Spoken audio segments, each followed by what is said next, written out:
Nagpapasalamat po kami sa Sine Panalo sa pagkakataong binigay nila para maikwento ito. I played the role of Tony sa akong Gigolo. Hindi, joke lang. Tatay po ako ni Khalil at ng batang ito na nanunurpresa pag sinabi namin, ba't ka umiiyak? Kahit hindi siya umiiyak, bilang iiyak. Hindi ko alam kung nauuto namin siya o iiyakin na siya talaga. So, joke. It's so much fun doing this kind of film because it is personal also to those who wrote it and to the director.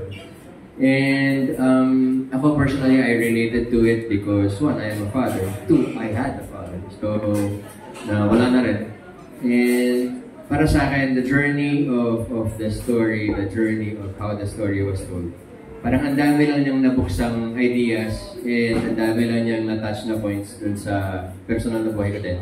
So it was just a joy to do this film. And I hope na katulad ng lahat ng pelikulang kasama ko sa Sine Panalo, lalo na yung mga student films, panoorin po natin lahat. Kasi kung sa perya, sinasakay natin lahat yung rides. Dapat sa festival, sinusuportahan natin lahat ng participants.